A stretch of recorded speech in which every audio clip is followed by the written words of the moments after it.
ದೇವರ ಪರಿಶುದ್ಧವಾದಂಥ ನಾಮಕ್ಕೆ ಸ್ತೋತ್ರ ಉಂಟಾಗಲಿ. ಎಲ್ಲ ಪ್ರೀತಿಯ ಸಹೋದರ ಸಹೋದರಿಯರೇ, ಪ್ರೀತಿಯ ದೇವರ ಮಕ್ಕಳೇ, ಮತ್ತೊಮ್ಮೆ ನಿಮ್ಮೆಲ್ಲರಿಗೂ ಯೇಸು ಕ್ರಿಸ್ತನ ಪರಿಶುದ್ಧವಾದಂಥ ನಾಮದಲ್ಲಿ ಈ ಸತ್ಯಮಾರ್ಗ ಕಾರ್ಯಕ್ರಮಕ್ಕೆ ಸ್ವಾಗತಗಳನ್ನು ತಿಳಿಸ್ತಾ ಇದ್ದೇನೆ. ಮತ್ತು ಯೇಸು ಕ್ರಿಸ್ತನ ಪರಿಶುದ್ಧವಾದಂಥ ನಾಮದಲ್ಲಿ ಎಲ್ಲರಿಗೂ ಪ್ರೀತಿಯ ವಂದನೆಗಳನ್ನು ತಿಳಿಸ್ತಾ ಇದ್ದೇನೆ. ಮತ್ತೊಮ್ಮೆ ದೇವರ ವಾಕ್ಯವನ್ನು ಧ್ಯಾನಿಸುವಂಥ ಕೃಪೆಯನ್ನು ದೇವರು ನಮಗೆ ಕೊಟ್ಟಿದ್ದಾನೆ. ಪ್ರಾರ್ಥನೆ ಮಾಡಿ ನಮ್ಮ ಕರ್ತನ ಕೃಪೆಯಿಂದ ಆಶೀರ್ವಾದಿಸಲ್ಪಡುವುದಕ್ಕೆ ನಮಗೆ ಕೃಪೆಯನ್ನು ಕೊಟ್ಟಿದ್ದಾನೆ. ಹಾಗಾಗಿ ದೇವರಿಗೆ ಸ್ತೋತ್ರಗಳನ್ನು ಸಲ್ಲಿಸುತ್ತಾ ಇವತ್ತಿನ ನಮ್ಮ ಧ್ಯಾನದ ವಾಕ್ಯ ಭಾಗಕ್ಕೆ ನಮ್ಮ ಸತ್ಯವೇದದ ಪುಟಗಳನ್ನು ತಿರುಗಿಸಿಕೊಳ್ಳುವಂಥವರಾಗಿರೋಣ. ನಾವು ಪ್ರಕಟಣೆ ಗ್ರಂಥ 3ನೇ ಅಧ್ಯಾಯ ಅದರ 1ರಿಂದ ಮುಂದಕ್ಕೆ ಇರುವಂಥ ವಾಕ್ಯಗಳನ್ನು ನಾವು ಧ್ಯಾನಕ್ಕಾಗಿ ತೆಗೆದುಕೊಳ್ಳುವಂಥವರಾಗಿರೋಣ. ಸಾರ್ದೀಸಿನಲ್ಲಿರುವ ಸಭೆಯ ದೂತನಿಗೆ ಬರೆ, ದೇವರ 7 ಆತ್ಮಗಳು 7 ನಕ್ಷತ್ರಗಳು ಉಳ್ಳಾತನು ಹೇಳುವುದೇನೆಂದರೆ, ನಿನ್ನ ಕೃತ್ಯಗಳನ್ನು ಬಲ್ಲೆನು, ಜೀವಿಸುವವನು ಎಂದು ಹೆಸರು ನಿನಗಿದ್ದರೂ ಸತ್ತವನಾಗಿದ್ದಿ ಎಂಬುದನ್ನು ಬಲ್ಲೆನು. ದೇವರ ನಾಮಕ್ಕೆ ಸ್ತೋತ್ರ ಉಂಟಾಗಲಿ. ಇದು ಪ್ರಕಟಣೆ ಗ್ರಂಥದಲ್ಲಿ ಯೇಸು ಸ್ವಾಮಿ ಅಪೊಸ್ತಲನಾದಂಥ ಯೋಹಾನನ ಮೂಲಕ ಏಷ್ಯಾ ಮೈನರ್ ಅಥವಾ ಆಸಿಯಾ ಅಥವಾ ಈ ಕಾಲದ ಮಾಡರ್ನ್ ಟರ್ಕಿ, ಆಧುನಿಕ ಟರ್ಕಿ ದೇಶದಲ್ಲಿ ಇದ್ದಂಥ 7 ಸಭೆಗಳಲ್ಲಿ ಒಂದು ಸಭೆಗೆ ಕೊಡುವಂಥ ಸಂದೇಶ.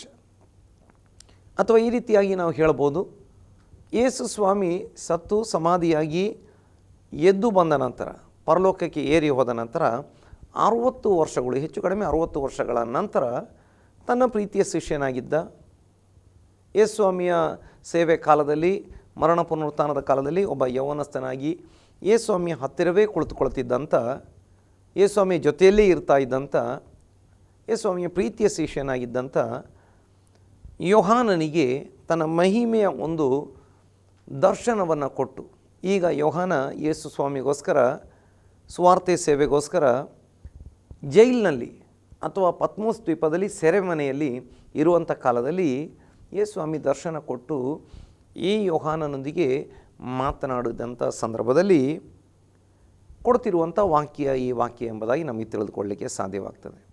ಈಗ ಯೇಸು ಸ್ವಾಮಿ ತನ್ನನ್ನು ಮಹಿಮೆಯ ಶರೀರದೊಂದಿಗೆ ತೋರ್ಪಡಿಸಿಕೊಂಡಿದ್ದಾರೆ. ಈ ಒಂದು ಕಾಲದಲ್ಲಿ ಯೋಹಾನ ಒಬ್ಬ ವೃದ್ಧನಾಗಿದ್ದ, ಒಂದು 80ರಿಂದ 85 ವರ್ಷ ಪ್ರಾಯದ ವೃದ್ಧನಾಗಿದ್ದ ಎಂಬುದಾಗಿ ನಮಗೆ ತಿಳಿದುಕೊಳ್ಳಲಿಕ್ಕೆ ಸಾಧ್ಯವಾಗ್ತದೆ. ಆಗ ಬದುಕಿ ಉಳಿದಿದ್ದಂಥ ಯೇಸು ಸ್ವಾಮಿ 12 ಜನ ಶಿಷ್ಯರಲ್ಲಿ ಈ ಯೋಹಾನ ಮಾತ್ರ ಇದ್ದರು, ಅಥವಾ ಯೋಹಾನ ಮಾತ್ರ ಬದುಕಿ ಉಳಿದಂಥ ಶಿಷ್ಯನಾಗಿದ್ದ ಎಂಬುದಾಗಿ ಕೂಡ ನಮಗೆ ತಿಳಿದುಕೊಳ್ಳಲಿಕ್ಕೆ ಸಾಧ್ಯವಾಗ್ತದೆ. ಈಗ ಯೇಸು ಸ್ವಾಮಿ ಅವರಿಗೆ ದರ್ಶನ ಕೊಡುವಂಥ ಕಾಲದಲ್ಲಿ ಏಷ್ಯಾ ಅಂತ ಗುರುತಿಸಲ್ಪಡ್ತಾ ಇದ್ದಂಥದ್ದು ಆ ಕಾಲದಲ್ಲಿ ಈಗಿನ ಟರ್ಕಿಯನ್ನು ಮಾತ್ರ. ನಂತರ ಕಾಲಗಳು, ವರ್ಷಗಳು, ಶತಮಾನಗಳು ದಾಟಿದ ನಂತರ ಯುರೋಪಿಯನ್ನರು ಈ ಏಷ್ಯಾವನ್ನು ವಿಶಾಲವಾದ ಭೂಪ್ರದೇಶಕ್ಕೆ, ಈ ಕಾಲದಲ್ಲಿ ಏನು ಏಷ್ಯಾ ಖಂಡ ಅಂತ ನಾವು ಕರೀತೇವೆ, ಎಲ್ಲ ಪ್ರದೇಶಗಳಿಗೆ ಏಷ್ಯಾ ಖಂಡ ಅಥವಾ ಏಷ್ಯಾ ಎಂಬುದಾಗಿ ಕರೆಯುವುದಕ್ಕೆ ಪ್ರಾರಂಭಿಸಿದರು. ಆಗ ಪ್ರಾರಂಭ ಕಾಲದ ಏಷ್ಯಾವನ್ನು ಮೈನರ್ ಏಷ್ಯಾ ಮೈನರ್ ಅಥವಾ ಚಿಕ್ಕ ಏಷ್ಯಾ ಎಂಬುದಾಗಿ ಕರೆಯೋದಕ್ಕೆ ಪ್ರಾರಂಭಿಸಿದರು. ನಂತರ ಅದರ ಹೆಸರು ಬದಲಾಗಿ ಈ ಕಾಲದ ಟರ್ಕಿ ಎಂಬುದಾಗಿ ಬದಲಾಯಿತು ಎಂಬುದಾಗಿ ನೋಡ್ತೇವೆ. ದೇವರಿಗೆ ಸ್ತೋತ್ರ. ಆ ಕಾಲದಲ್ಲಿ ಏಷ್ಯಾ ಮೈನರ್ ಅಥವಾ ಆಸಿಯಾ ಸೀಮೆ ಅಂತ ಸತ್ಯವೇದದಲ್ಲಿ ಹೇಳ್ತದೆ, ಬೈಬಲ್ದಲ್ಲಿ ಹೇಳ್ತದೆ. ಅಲ್ಲಿ ಅನೇಕ ಸಭೆಗಳಿತ್ತು. ಅದರಲ್ಲಿ 7 ಸಭೆಗಳಿಗೆ ನಿರ್ದಿಷ್ಟವಾಗಿ ಯೇಸು ಸ್ವಾಮಿ ಸಂದೇಶವನ್ನು ಕೊಡ್ತಾ ಇದ್ದಾರೆ. ಅದರಲ್ಲಿ ಒಂದು ಸಭೆ ಸಾರ್ದೀಸ್ ಸಭೆ. ನೋಡಿ, ಈ ಸಾರ್ದೀಸ್ ಸಭೆ ಈ ಅಪೊಸ್ತಲನಾದಂಥ ಯೋಹಾನ ಸೇವೆ ಮಾಡಿದ್ದಂಥ ಸಭೆ ಕೂಡ ಆಗಿತ್ತು ಎಂಬುದಾಗಿ ಸತ್ಯವೇದ ಪಂಡಿತರುಗಳು ಇದರ ಬಗ್ಗೆ ತಮ್ಮ ಒಂದು ಆಲೋಚನೆಯನ್ನು ಹೇಳುವವರಾಗಿದ್ದಾರೆ. ಏನು, ಅಪೊಸ್ತಲರುಗಳಲ್ಲಿ ಅನೇಕರು, ಪೌಲ ಮುಂತಾದವರು ಕೂಡ ಆ ಪ್ರದೇಶಗಳಲ್ಲಿ ಸೇವೆ ಮಾಡಿದ್ದಿರಬಹುದು ಎಂಬುದಾಗಿ ನೆನೆಸಿಕೊಳ್ಳುವವರಾಗಿದ್ದಾರೆ. ಇರಲಿ, ಏನೇ ಇದ್ದರೂ ಕೂಡ ಪ್ರಾರಂಭ ಕಾಲದಲ್ಲಿ 1ನೇ ಶತಮಾನ ಕಾಲದಲ್ಲಿ ಈ ಸಾರ್ದೀಸ್ ಎಂಬಂಥ ಸ್ಥಳದಲ್ಲಿ ಸಭೆ ಸ್ಥಾಪನೆಯಾಯಿತು. ಅದೊಂದು ಬಹಳ ಪ್ರಾಮುಖ್ಯವಾದಂಥ ಸ್ಥಳವಾಗಿತ್ತು, ಪ್ರಾಮುಖ್ಯವಾದಂಥ ಸಭೆಯಾಗಿತ್ತು. ಆದರೆ ಆ ಸಭೆ ಅವರಿಗೆ ಪ್ಲಸ್ ಇದ್ದದ್ದಕ್ಕಿಂತಲೂ ಮೈನಸ್ ಜಾಸ್ತಿ ಇತ್ತು ಎಂಬುದಾಗಿ ನಾವು ನೋಡುವವರಾಗಿದ್ದೇವೆ. ನೋಡಿ, ನಾವು ಎಫೆಸದವರಿಗೆ ಬರೆದ ಒಂದು ಕೊಟ್ಟಂಥ ಸಂದೇಶ ಇರ್ಬೋದು, ಅಥವಾ ಇನ್ನು ಪೆರ್ಗಮದಲ್ಲಿ ಇದ್ದಂಥವರಿಗೆ ಕೊಟ್ಟಂಥ ಸಂದೇಶವಾಗಿದ್ದಿರಬಹುದು, ತುವತೈರದಲ್ಲಿ ಇದ್ದಂಥವರಿಗೆ ಕೊಟ್ಟ ಸಂದೇಶವಾಗಿದ್ದಿರಬಹುದು. ಈ ಎಲ್ಲ ಸಂದೇಶಗಳಲ್ಲಿ ನಾವು ಹಿಂದಿನ ಎಪಿಸೋಡ್ಗಳಲ್ಲಿ ನಾವು ನೋಡಿದ್ದೇವೆ. ಕೆಲವೊಂದು ಪ್ಲಸ್ಗಳಿತ್ತು. ಸ್ವಾಮಿ ಅವರಿಗೆ ಹೇಳ್ತಿದ್ದಾರೆ, ನಿನ್ನಲ್ಲಿ ಒಂದು ತಪ್ಪನ್ನು ನಿನ್ನ ಮೇಲೆ ಹೊರಿಸಬೇಕಾಗ್ತದೆ. ಆದರೆ ಇಲ್ಲಿ ನೇರವಾಗಿ ಅವರ ತಪ್ಪನ್ನೇ ತೋರಿಸುವಂಥ ಒಂದು ಪರಿಸ್ಥಿತಿ ಬಂದುಬಿಟ್ಟಿದೆ. ಸ್ಮುರ್ನ ಮತ್ತು ಫಿಲಡೆಲ್ಫಿಯಾ ಸಭೆಯವರ ಬಗ್ಗೆ ಯಾವ ತಪ್ಪನ್ನು ಸ್ವಾಮಿ ಹೊರಿಸಲಿಲ್ಲ. ಇನ್ನು ಲವೋದಿಕೀಯ ಸಭೆಯವರ ಬಗ್ಗೆ ಕೂಡ ಅನೇಕ ತಪ್ಪುಗಳನ್ನು ಹೇಳಬೇಕಾಗಿ ಬಂತು. ಅಲ್ಲಿ ಕೂಡ ಯಾವುದೇ ಒಂದು ಪ್ಲಸ್ ಅಥವಾ ಒಂದು ಒಳ್ಳೆಯ ಅಂಶವನ್ನು ಸೂಚಿಸಲಿಕ್ಕೆ ಸಾಧ್ಯವಾಗಲಿಲ್ಲ. ಆದರೆ ಈ ಪ್ರಾರಂಭವೆಲ್ಲ ತುಂಬ ಚೆನ್ನಾಗಿತ್ತು ಅಂತ ನಾವು ನೋಡ್ತೇವೆ. ಆದರೆ ಲವೋದಿಕೀಯ ಸಭೆಗಿಂತಲೂ ಈ ಸಾರ್ದಿ ಸಭೆ ಸ್ವಲ್ಪ ಮಟ್ಟಿಗೆ ಪರವಾಗಿರಲಿಲ್ಲ ಎಂಬುದಾಗಿ ನೋಡಲಿಕ್ಕೆ ಸಾಧ್ಯವಾಗ್ತದೆ. ಯಾಕಂತ ಹೇಳಿದರೆ ಮುಂದಿನ ವಾಕ್ಯಗಳಲ್ಲಿ ನೋಡ್ತೇವೆ, ಶುಭ್ರ ವಸ್ತ್ರ, ಕೆಲವರು ತಮ್ಮ ವಸ್ತ್ರಗಳನ್ನು ಮೈಲಿಗೆ ಮಾಡಿಕೊಳ್ಳದವರು ನಿನ್ನಲ್ಲಿದ್ದಾರೆ. ಆದರೆ ಲವೋದಿಕೀಯ ಸಭೆಗೆ ಬರುವಾಗ ಅಲ್ಲಿ ಯಾರೂ ಕೂಡ ನಂಬಿಕೆಯಲ್ಲಿ ಚಂದವಾಗಿ ಉಳಿದವರು ಇರಲಿಲ್ಲ ಎಂಬುದಾಗಿ ನೋಡಲಿಕ್ಕೆ ಸಾಧ್ಯವಾಗ್ತದೆ. ನಾವು ಇದನ್ನು ಒಂದು ಕಂಪ್ಯಾರಿಟಿವ್ ಸ್ಟಡಿ ಥರ ಮಾಡದಿದ್ದರೂ ಕೂಡ ಕೆಲವೊಂದು ಮುಖ್ಯವಾದ ಅಂಶಗಳನ್ನು ಧ್ಯಾನಿಸುವಾಗ ನಮ್ಮ ಆತ್ಮಿಕ ಒಂದು ಅನುಭವ ಹೇಗುಂಟು, ಯಾವ ಒಂದು ಮಟ್ಟದಲ್ಲಿ ನಾವು ಇದ್ದೇವೆ ಎಂಬುದನ್ನು ಇದರ ಮೂಲಕ ತಿಳಿದುಕೊಳ್ಳಲಿಕ್ಕೆ ಸಾಧ್ಯವಾಗ್ತದೆ. ಒಂದು ವೇಳೆ ನಾವು ಒಂದು ಆತ್ಮಿಕ ಅನುಭವಕ್ಕೆ, ರಕ್ಷಣೆಯ ಅನುಭವಕ್ಕೆ ಬರದಿದ್ದರೆ ಈ ಒಂದು ವಾಕ್ಯಗಳನ್ನು ಕೇಳಿ ಯೇಸು ಕ್ರಿಸ್ತನನ್ನು ರಕ್ಷಕನಾಗಿ ಸ್ವೀಕಾರ ಮಾಡಿಕೊಂಡು ರಕ್ಷಣೆಯ ಅನುಭವಕ್ಕೆ ಬರುವುದಕ್ಕೆ ಕೂಡ ಅವಕಾಶ ಇದೆ. ಇಲ್ಲಿ ನಾವು ನೋಡ್ತೇವೆ, ದೇವರು ಹೇಳ್ತಾ ಇದ್ದಾರೆ, ನಿನ್ನ ಕೃತ್ಯಗಳನ್ನು ಬಲ್ಲೆನು, ಜೀವಿಸುವವನು ಎಂದು ಹೆಸರು ನಿನಗಿದ್ದರೂ ಸತ್ತವನಾಗಿದ್ದಿ ಎಂಬುದನ್ನು ಬಲ್ಲೆನು. ನೋಡಿ, ಯೇಸು ಸ್ವಾಮಿಗೆ ಎಲ್ಲ ಗೊತ್ತುಂಟು. ಯಾರು ಕೂಡ ಯಾರ ಬಗ್ಗೆ ಕೂಡ ಏನು ಹೇಳಿಕೊಡಬೇಕಾಗಿಲ್ಲ. ಯಾರು ಯಾರ ಬಗ್ಗೆ ಏನು ರೆಕಮೆಂಡ್ ಕೂಡ ಮಾಡುವಂಥ ಅವಶ್ಯಕತೆ ಇಲ್ಲ. ನನ್ನ ಬಗ್ಗೆ ಇರ್ಬೋದು, ನಿಮ್ಮ ಬಗ್ಗೆ ಇರ್ಬೋದು, ನನ್ನ ಹೃದಯದ ಬಗ್ಗೆ ಇರ್ಬೋದು, ನಿಮ್ಮ ಹೃದಯದ ಬಗ್ಗೆ ಇರ್ಬೋದು. ನಾವು ಹೊರನೋಟಕ್ಕೆ ಹೇಗಿದ್ದೇವೆ, ಒಳಗೆ ಹೇಗಿದ್ದೇವೆ ಆತನಿಗೆ ಚೆನ್ನಾಗಿ ಗೊತ್ತುಂಟು. ನಮ್ಮ ಹೃದಯದ ವಿಚಾರಗಳು, ಆಲೋಚನೆಗಳು ಆತನಿಗೆ ಚೆನ್ನಾಗಿ ಗೊತ್ತುಂಟು. ದೇವರ ವಾಕ್ಯದಲ್ಲಿ ನಾವು ನೋಡ್ತೇವೆ ಪಾತಾಳ, ಮರ್ತ್ಯಲೋಕ, ಪಾತಾಳ ಆತನ ಕಣ್ಣಿಗೆ ಕಾಣಿಸುವಂಥದ್ದಾಗಿದೆ, ಅಥವಾ ಯಾವ ಮುಚ್ಚು ಮರೆ ಇಲ್ಲದ್ದಾಗಿದೆ. ಹಾಗಿರುವಾಗ ನಮ್ಮ ಆಲೋಚನೆಗಳು ಕೂಡ ಆತನಿಗೆ ಅಷ್ಟೇ ಚಂದವಾಗಿ ಗೊತ್ತು ಎಂಬುದಾಗಿ ವಾಕ್ಯದಲ್ಲಿ ನಾವು ನೋಡ್ತೇವೆ. ನಾವು ಓದಿಕೊಳ್ಳುವಂಥವರಾಗಿರೋಣ, ಆವಾಗ ಅದನ್ನು ಚಂದವಾಗಿ ಅರ್ಥ ಮಾಡ್ಕೊಳ್ಳಿಕ್ಕೆ ಸಾಧ್ಯವಾಗ್ತದೆ. ಇಬ್ರಿಯ ಪತ್ರಿಕೆ 4ನೇ ಅಧ್ಯಾಯ 13ನೇ ವಾಕ್ಯ, ನಾವು ಯಾವಾತನಿಗೆ ಲೆಕ್ಕ ಒಪ್ಪಿಸಬೇಕಾಗಿದೆಯೋ ಆತನ ದೃಷ್ಟಿಗೆ ಸಮಸ್ತವೂ ಮುಚ್ಚುಮರೆ ಇಲ್ಲದಾಗಿಯೂ ಬಯಲಾದದ್ದಾಗಿಯೂ ಇದೆ. ಆತನ ಸನ್ನಿಧಿಯಲ್ಲಿ ಅಗೋಚರವಾಗಿ ಸೃಷ್ಟಿ ಒಂದೂ ಇಲ್ಲ. ನೋಡಿ, ಇಲ್ಲಿ ನಾವು ನೋಡ್ತಾ ಇದ್ದೇವೆ, ನಾವು ಯಾವಾತನಿಗೆ ಲೆಕ್ಕ ಒಪ್ಪಿಸಬೇಕಾಗಿದೆ. ದೇವರಿಗೆ, ನಮ್ಮನ್ನು ಸೃಷ್ಟಿಸಿದವನಿಗೆ ನಾವು ಲೆಕ್ಕ ಒಪ್ಪಿಸಬೇಕು. ನಾವು ಆತನಿಗೆ ಲೆಕ್ಕ ಒಪ್ಪಿಸಲೇಬೇಕು ಎಂಬುದಾಗಿ ವಾಕ್ಯದಲ್ಲಿ ನಾವು ನೋಡ್ತೇವೆ. ಯಾಕಂತೇಳಿದರೆ, ನಮ್ಮನ್ನು ಸೃಷ್ಟಿ ಮಾಡಿದವನು ಆತನು, ನಮ್ಮನ್ನು ಪ್ರೀತಿಸಿ ನಮಗಾಗಿ ಜೀವ ಕೊಟ್ಟವನು ಆತನೇ ಆಗಿದ್ದಾನೆ. ಆತ ನಮ್ಮ ಆತ್ಮಗಳಿಗೆ ಒಡೆಯನಾಗಿದ್ದಾನೆ. ನೋಡಿ, ನಾವು ವಾಕ್ಯದಲ್ಲಿ ನೋಡ್ತೇವೆ, 1 ಪೇತ್ರ 2ನೇ ಅಧ್ಯಾಯ 25ನೇ ವಾಕ್ಯದಲ್ಲಿ ನಾವು ನೋಡ್ತೇವೆ, ನೀವು ಕುರಿಗಳಂತೆ ದಾರಿ ತಪ್ಪಿ ತೊಳಲುವವರಾಗಿದ್ದಿರಿ, ಆದರೆ ಈಗ ನೀವು ತಿರುಗಿಕೊಂಡು ನಿಮ್ಮ ಆತ್ಮಗಳನ್ನು ಕಾಯುವ ಕುರುಬನು ಅಧ್ಯಕ್ಷನೂ ಆಗಿರುವಾತನ ಬಳಿಗೆ ಬಂದಿದ್ದೀರಿ. ನೋಡಿ, ನಮ್ಮ ಆತ್ಮಗಳನ್ನು ಕಾಯುವಾತನು ಕುರುಬನು, ಅಧ್ಯಕ್ಷನು, ಅಥವಾ ನಮ್ಮ ಸೃಷ್ಟಿಕರ್ತನ ಬಳಿಗೆ ನಾವು ಬಂದಿದ್ದೇವೆ. ಆತನಿಗೆ ನಾವು ಲೆಕ್ಕ ಒಪ್ಪಿಸತಕ್ಕಂಥವರು ಆಗಿದ್ದೇವೆ. ಅದಕ್ಕಾಗಿ ಇಲ್ಲಿ ವಾಕ್ಯದಲ್ಲಿ ನಾವು ನೋಡ್ತಾ ಇದ್ದೇವೆ, ನಾವು ಯಾವಾತನಿಗೆ ಲೆಕ್ಕವನ್ನು ಒಪ್ಪಿಸಬೇಕಾಗಿದೆ, ಆತನ ದೃಷ್ಟಿಗೆ ಸಮಸ್ತವು ಮುಚ್ಚುಮರೆ ಇಲ್ಲದಾಗಿಯೂ ಬಯಲಾದದ್ದಾಗಿಯೂ ಅದೇ. ಆತನ ಸನ್ನಿಧಿಯಲ್ಲಿ ಅಗೋಚರವಾಗಿರುವ ಸೃಷ್ಟಿಯು ಒಂದೂ ಇಲ್ಲ. ನಮ್ಮ ದೇವರ ಮುಂದೆ ಅಗೋಚರವಾಗಿರುವ ಒಂದು ಸೃಷ್ಟಿ ಕೂಡ ಇಲ್ಲ. ಆತನಿಗೆಲ್ಲ ಚಂದವಾಗಿ ಗೊತ್ತಾಗ್ತದೆ. ನೋಡಿ, ಫರಿಸಾಯರು ಹೃದಯದಲ್ಲಿ ವಿಚಾರ ಮಾಡಿದ್ದು ಆತನಿಗೆ ಗೊತ್ತಾಯಿತು. ಆ ಜನರ ಗುಂಪಿನವರು ಹೃದಯದಲ್ಲಿ ವಿಚಾರ ಮಾಡಿದ್ದು ಆತನಿಗೆ ಗೊತ್ತಾಯಿತು. ಹೊಸ ಒಡಂಬಡಿಕೆಯಲ್ಲಿ ನಾವು ನೋಡ್ತಾ ಇದ್ದೇವೆ, ಸ್ವಾಮಿನ ಹಿಡ್ಕೊಂಡು ಹೋಗಿ ರಾಜ ಮಾಡುವ ಎಂಬುದಾಗಿ ನೆನೆಸ್ತಾ ಇದ್ದಾರೆ. ಅದು ಆತನಿಗೆ ಗೊತ್ತಾಯಿತು. ಅಲ್ಲಿಂದ ಸರಿದುಕೊಂಡು ಹೋದರು ಎಂಬುದಾಗಿ. ಫರಿಸಾಯರು ಇವನು ಪಾಪಗಳನ್ನು ಕ್ಷಮಿಸುವುದಕ್ಕೆ ಇವನು ಯಾರು? ದೇವರು ಮಾತ್ರ ಅಲ್ವಾ ಪಾಪಗಳನ್ನು ಕ್ಷಮಿಸುವ ಆತನು? ಸ್ವಾಮಿಗೆ ಗೊತ್ತಾಯ್ತು. ಸ್ವಾಮಿ ಕೇಳ್ತಿದ್ದಾರೆ ಪ್ರಶ್ನೆಯನ್ನು. ಮತ್ತೊಬ್ಬ ಫರಿಸಾಯ, ಈ ಹೆಂಗಸು ದುರಾಚಾರಿ, ಈತನ ಪಾದಗಳನ್ನು ಸ್ಪರ್ಶಿಸಿ ಕಣ್ಣೀರಿನಿಂದ ತೊಳಿತಾ ಇದ್ದಾಳೆ, ಕೂದಲಿನಿಂದ ಒರೆಸ್ತಾ ಇದ್ದಾಳೆ, ಈ ಹೆಂಗಸು ಕೆಟ್ಟ ಹೆಂಗಸು, ಈತನು ಪ್ರವಾದಿಯಾಗಿದ್ದರೆ ಗೊತ್ತಾಗ್ತಿತ್ತು ಅಂತ ಮನಸ್ಸಿನಲ್ಲಿ ನೆನೆಸ್ಕೊಳ್ತಾ ಇದ್ದಾನೆ. ಸ್ವಾಮಿಗೆ ಗೊತ್ತಾಯಿತು. ನೋಡಿ, ಇನ್ನು ನಾವು ನೋಡ್ತೇವೆ ಹಳೆ ಒಡಂಬಡಿಕೆಯಲ್ಲಿ ಸಮುವೇಲ ಪ್ರವಾದಿ ಇಷಯನ ಮನೆಗೆ ಹೋದಾಗ ದೊಡ್ಡವನನ್ನು ನೋಡಿ, ಇವನೇ ಖಂಡಿತವಾಗಿ ರಾಜ ಆಗತಕ್ಕವನು. ಆಗ ದೇವರು ಹೇಳ್ತಿದ್ದಾರೆ, ಇಲ್ಲ ಸಮುವೇಲ ಪ್ರವಾದಿ, ಸಮುವೇಲ ನೀನು ಹೊರಗಡೆ ನೋಡಿದ್ದಿ, ನಾನು ಒಳಗಡೆ ನೋಡ್ತೇನೆ. ಎರಡನೇವನು ದೇವರು ಹೇಳ್ತಾರೆ, ಅಲ್ಲ. ಮೂರನೇವನು ಅಲ್ಲ. 7 ಜನರು ಅಲ್ಲ. 8ನೇವನು ಒಬ್ಬ ಇದ್ದಾನೆ. ಅವನು ಬಂದಾಗ ಇವನನ್ನೇ ನಾನು ರಾಜನನ್ನಾಗಿ ಆರಿಸಿಕೊಂಡಿದ್ದೀನಿ. ನಮ್ಮ ದೇವರು ಅಂತರಿಂದ್ರಿಯವನ್ನು ಉಂಟು ಮಾಡಿದವನು, ಅಂತರಂಗವನ್ನು ನೋಡುವಾತನಾಗಿದ್ದಾನೆ. 139ನೇ ಕೀರ್ತನೆ ಅದಕ್ಕಾಗಿ ಹೇಳ್ತಾ ಇದೆ, ನಿನ್ನ ದೃಷ್ಟಿಗೆ ತಪ್ಪಿಸಿಕೊಂಡು ನಾನು ಎಲ್ಲಿಗೆ ಹೋಗಲಿ, ಅಥವಾ ನಿನ್ನ ಆತ್ಮನಿಗೆ ತಪ್ಪಿಸಿಕೊಂಡು ಎಲ್ಲಿಗೆ ಹೋಗಲಿ, ಎಲ್ಲ ಕಡೆ ಆತ ಇದ್ದಾನೆ. ಆತನ ದೃಷ್ಟಿಯಲ್ಲಿ ಮುಚ್ಚುಮರೆಯಾಗಿರುವಂಥದ್ದು ಒಂದೂ ಇಲ್ಲ ಎಂಬುದಾಗಿ ನಾವು ನೋಡ್ತೇವೆ. ಜೀವಿಸುವವನು ಎಂದು ಹೆಸರು ನಿನಗಿದ್ದರೂ ಸತ್ತವನಾಗಿದ್ದಿ. ಹೊರಗಡೆ ನಾವು ಸಭೆಗೆ ಹೋಗುವವರಾಗಿರ್ಬೋದು, ಹೊರಗಡೆ ನಾವು ಆರಾಧನೆ ಮಾಡುವವರಾಗಿದ್ದಿರಬಹುದು, ಹೊರಗಡೆ ನಾವು ವಾಕ್ಯವನ್ನು ಓದುವವರಾಗಿದ್ದಿರಬಹುದು, ಹೊರಗಡೆ ಬಹಳ ದೊಡ್ಡ ದೊಡ್ಡ ಕಾರ್ಯಗಳ ಬಗ್ಗೆ ಮಾತನಾಡುವವರಾಗಿದ್ದಿರಬಹುದು. ಆದರೆ ಒಳಗಿನ ಪರಿಸ್ಥಿತಿ ಹೇಗುಂಟು ಎಂಬುದನ್ನು ದೇವರು ನೋಡುವಾತನಾಗಿದ್ದಾನೆ. ನೋಡಿ, ಒಳಗೆ ಮನುಷ್ಯ ಸತ್ತವನಾಗಿದ್ದಿರ್ಬೋದು, ಒಳಗೆ ಮನುಷ್ಯ ಆತ್ಮಿಕ ಉತ್ಸಾಹ ಇಲ್ಲದವನಾಗಿದ್ದಿರ್ಬೋದು, ಒಳಗಿನ ಮನುಷ್ಯನಿಗೆ ರಕ್ಷಣೆ ಅನುಭವ ಬರದಂಥ ಮನುಷ್ಯನಾಗಿದ್ದಿರಬಹುದು. ಕೆಲವೊಮ್ಮೆ ಹೊರಗೆ ಆಧ್ಯಾತ್ಮಿಕ ನಾಯಕರಾಗಿದ್ದಿರಬಹುದು, ಕೆಲವೊಮ್ಮೆ ಹೊರಗೆ ನಾವು ಲೀಡರ್ ಆಗಿದ್ದಿರಬಹುದು.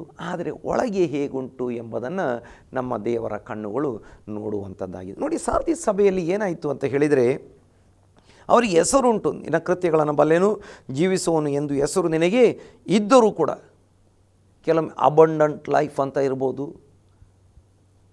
ನೋಡಿ, ಹೆಸರುಗಳು ಬಹಳ ಚೆಂದ ಹೆಸರು ಇರ್ತದೆ. ಲಿವಿಂಗ್ ಬ್ರೆಡ್ ಅಂತ ಇರ್ಬೋದು, ಲಿವಿಂಗ್ ವಾಟರ್ ಅಂತ ಇರ್ಬೋದು, ಜೀವೋಳ ರೊಟ್ಟಿ, ಜೀವೋಳ ನೀರು, ಜೀವ ನದಿ, ಸಮೃದ್ಧಿಯಾದ ಜೀವ, ಇದೆಲ್ಲ ಹೆಸರು ಇರ್ಬೋದು. ಆದರೆ ದೇವರು ನಮ್ಮ ಒಳಗೆ ನೋಡುವಂಥವನಾಗಿದ್ದಾನೆ. ನಾವು ನೋಡ್ತೇವೆ, ಜೀವಿಸುವನು ಎಂದು ಹೆಸರು ನಿನಗಿದ್ರೂ ಸತ್ತವನಾಗಿದ್ದಿ ಎಂಬುದನ್ನು ಬಲ್ಲೆನು, ಎಚ್ಚರವಾಗಿರು. ಈಗ ದೇವರು ಹೇಳ್ತಿದ್ದಾರೆ, ಎಚ್ಚರವಾಗಿರು. ನಾವು ಹೆಸರಿಗಷ್ಟೇ ಜೀವವುಳ್ಳವರಾಗಿದ್ದರೆ ಆಗೋದಿಲ್ಲ, ನಾವು ಎಚ್ಚರವಾಗಬೇಕು. ನೋಡಿ, ಯಾಕೆ ಎಚ್ಚರವಾಗಬೇಕು ಅಂತ ಹೇಳ್ತಾ ಇದ್ದಾರೆ. ಒಬ್ಬ ಹೆಸರಂತ ದೇವರ ಭಕ್ತರು ಈ ಪ್ರಕಾರ ಹೇಳಿದ್ದಾರೆ. ಅವರು ಈ ಥರ ಒಂದು ಕತೆ ಹೇಳಿದ್ದಾರೆ. ಏನು ಆ ಕತೆ ಅಂತ ಹೇಳಿದರೆ, ಒಬ್ಬ ಮನುಷ್ಯ, ಆರೋಗ್ಯವಂತ ಮನುಷ್ಯನಿದ್ದ. ಅವನಿಗೆ ಲಕ್ವ ಅಥವಾ ಪಾರ್ಶ್ವವಾಯು ಹೊಡೆಯಿತು. ಈಗ ಅವನು ಹಾಸಿಗೆ ಮೇಲೆ ಮಲಗಿದ್ದಾನೆ. ಅವನಿಗೆ ಒಂದು ಕಾಲು, ಒಂದು ಕೈ ಅಥವಾ ಶರೀರದ ಒಂದು ಭಾಗ ಈಗ ಲಕ್ವ ಬಡಿದಿದೆ, ಪಾರ್ಶ್ವವಾಯು ರೋಗಕ್ಕೆ ತುತ್ತಾಗಿದೆ. ಒಂದು ಬದಿ ಮಾತ್ರ ಸ್ವಲ್ಪ ಕೆಲಸ ಮಾಡ್ತದೆ. ಈಗ ಅವನಿಗೆ ಮಾತಾಡಲಿಕ್ಕೆ ಆಗಲ್ಲ. ಅವನು ಹಾಸಿಗೆ ಮೇಲೆ, ಬೆಡ್ ಮೇಲೆ ಮಲಗಿದ್ದಾನೆ. ಕಣ್ಣು ಕಾಣಿಸ್ತದೆ, ಒಂದು ಕಣ್ಣಂತೂ ತುಂಬ ಚೆಂದ ಕಾಣಿಸ್ತದೆ. ಈಗ ನೋಡುವಾಗ ದೂರದಿಂದ ಅವನ ಹತ್ತಿರ ಯಾರೂ ಕೂಡ ಇಲ್ಲ. ದೂರದಿಂದ ಒಂದು ಹಾವು, ಸರ್ಪ ಆತನ ಹತ್ತಿರಕ್ಕೆ ಹರಿದು ಬರ್ತಾ ಇದೆ. ಗೊತ್ತಾಯಿತು, ಇದು ಸರ್ಪ, ಇದು ವಿಷಭರಿತ ಸರ್ಪ, ಕಚ್ಚಿದರೆ ಸತ್ತು ಹೋಗ್ತೇನೆ. ಅವನು ಚೀರಲಿಕ್ಕೆ ಪ್ರಯತ್ನ ಮಾಡ್ತಿದ್ದಾನೆ, ಎದ್ದೋಡಲಿಕ್ಕೆ ಪ್ರಯತ್ನ ಮಾಡ್ತಾ ಇದ್ದಾನೆ, ಏನೂ ಆಗ್ತಾ ಇಲ್ಲ. ಈಗ ನಾವು ಪ್ರಶ್ನೆ ಮಾಡೋಣ. ನೋಡಿ, ಇದು ಆ ಹೆಸರಂತ ದೇವರ ಸೇವಕರ ಕತೆ, ಅವ್ರು ಹೇಳಿದಂಥ ಕತೆ. ಆ ಕತೆ ಆ ಕೊನೆ ಭಾಗದಲ್ಲಿ ಅವರೇ ಹೇಳ್ತಿದ್ದಾರೆ. ಹಾಗಾದರೆ ನಾವು ಪ್ರಶ್ನೆ ಮಾಡೋಣ, ಅವ್ರಿಗೆ ಜೀವ ಉಂಟು ಅಂತ ಕೇಳಿದರೆ ಉಂಟು, ಆದರೆ ಸಮೃದ್ಧಿಯಾದ ಜೀವ ಉಂಟು ಅಂತ ಕೇಳಿದರೆ ಇಲ್ಲ. ಜೀವ ಉಂಟು, ಆದರೆ ಆ ಜೀವದಿಂದ ತನಗಾದರೂ ಇತರರಿಗಾದರೂ ಯಾವುದೇ ಲಾಭ ಇಲ್ಲ, ಉಪಯೋಗ ಇಲ್ಲ. ಪಾರ್ಶ್ವವಾಯು, ಲಕ್ವ ಹೊಡೆದಂಥ ಒಂದು ಜೀವ, ಅವರಿಗಿರುವಂಥ ಜೀವ. ನೋಡಿ, ಈ ಸಾರ್ದಿ ಸಭೆಯ ಪರಿಸ್ಥಿತಿ ಕೂಡ ಇದೇ ರೀತಿಯಾಗಿ ಯೇಸು ಹೇಳ್ತಿದ್ದಾರೆ, ನಿನಗೆ ಜೀವಿಸುವನೆಂದು ಹೆಸರಿದ್ರೂ ಕೂಡ ಸತ್ತವನಾಗಿದ್ದಿ. ಹಾಗಾಗಿ ದೇವರು ಹೇಳ್ತಿದ್ದಾರೆ, ಎಚ್ಚರವಾಗು, ನೀನು ಆತ್ಮಿಕ ಜೀವಿತದಲ್ಲಿ ಎಚ್ಚರವಾಗು ಎಂಬುದಾಗಿ. ಮತ್ತು ಹೇಳ್ತಿದ್ದಾರೆ, ಸಾಯುವ ಹಾಗಿದ್ದ ಉಳಿದವುಗಳನ್ನು ದೃಢಪಡಿಸು. ನನ್ನ ದೇವರ ಮುಂದೆ ನಿನ್ನ ಕೃತ್ಯಗಳಲ್ಲಿ ಒಂದಾದರೂ ಸಂಪೂರ್ಣವಾದದ್ದೆಂದು ನಾನು ಕಾಣಲಿಲ್ಲ. ಯೇಸು ಹೇಳ್ತಿದ್ದಾರೆ, ಎಚ್ಚರವಾಗು. ನೀನು ಎಚ್ಚರವಾಗಿ ಏನು ಮಾಡಬೇಕು? ಸಾಯುವ ಹಾಗಿರುವ ಉಳಿದವುಗಳನ್ನು ನೀನೇನು ಮಾಡಬೇಕು ಅಂತೇಳಿದರೆ ದೃಢಪಡಿಸಬೇಕು. ನೋಡಿ, ಒಂದು ಲೆಕ್ಕದಲ್ಲಿ ಪೇತ್ರ ಬಿದ್ದು ಹೋಗಿದ್ದ. ಯೇಸು ಆತನನ್ನು ಕ್ರಮಪಡಿಸ್ತಾ ಇದ್ದಾರೆ.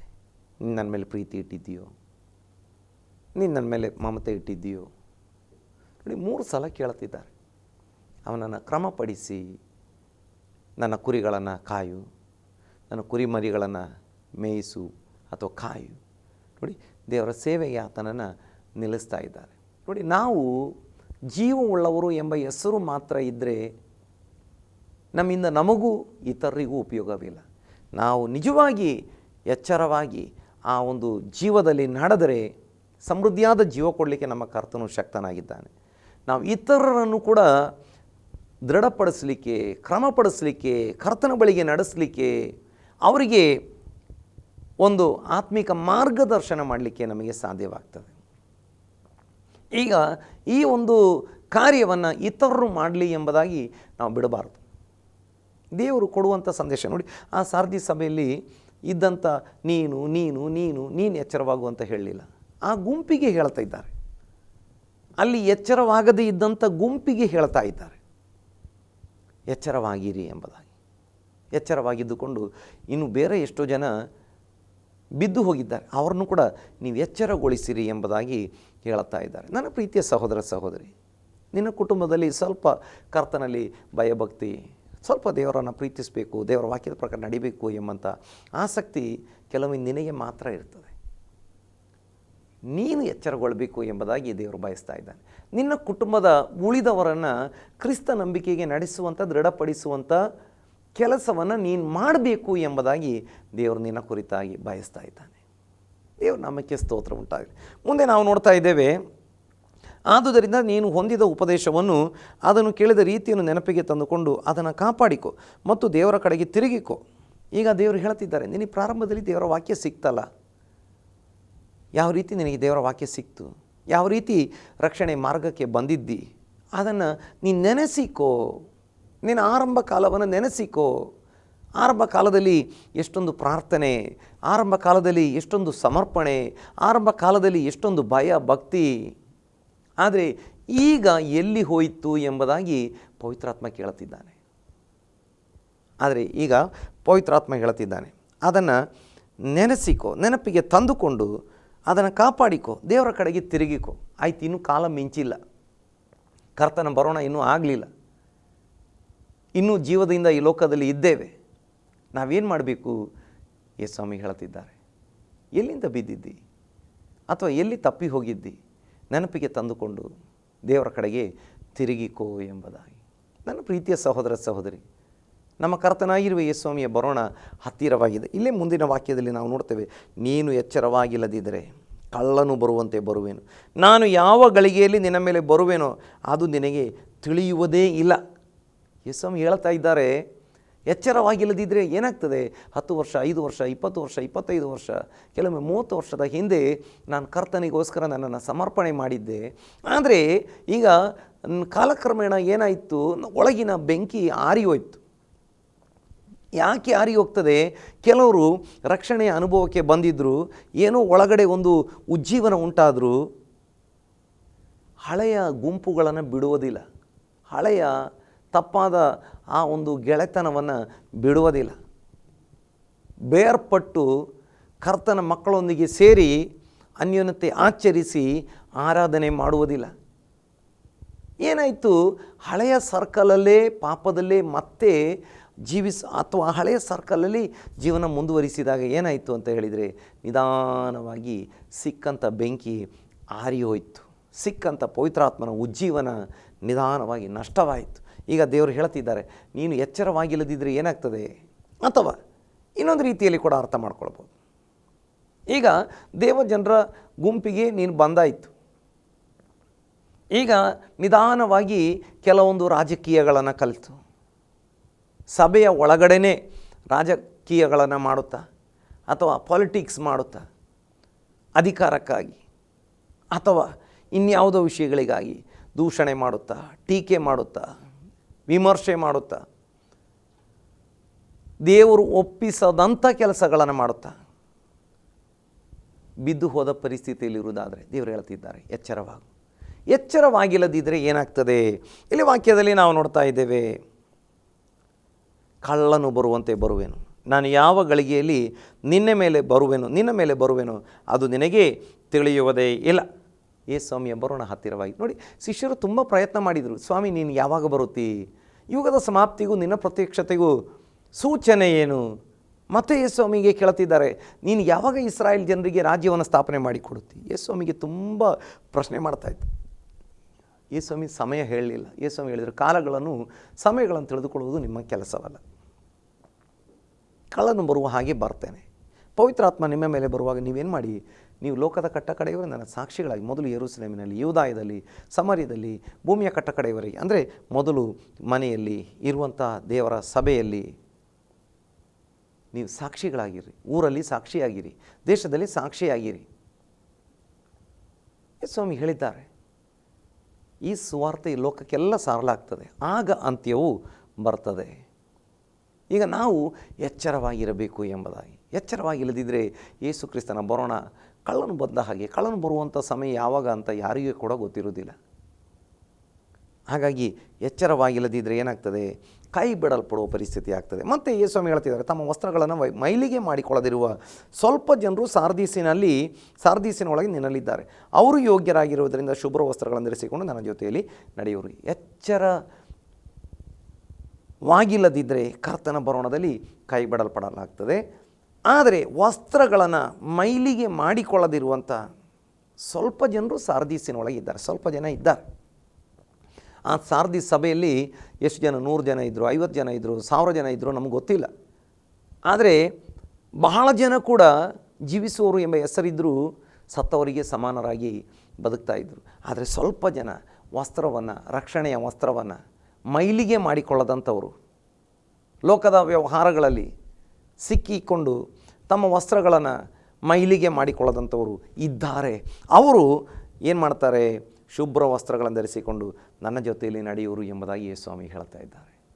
ನಮಗೆ ಕೊಟ್ಟಂಥ ಆತ್ಮಿಕ ವಸ್ತ್ರವನ್ನು ನಾವು ಮೈಲಿಗೆ ಮಾಡಿಕೊಳ್ಳಬಾರದು.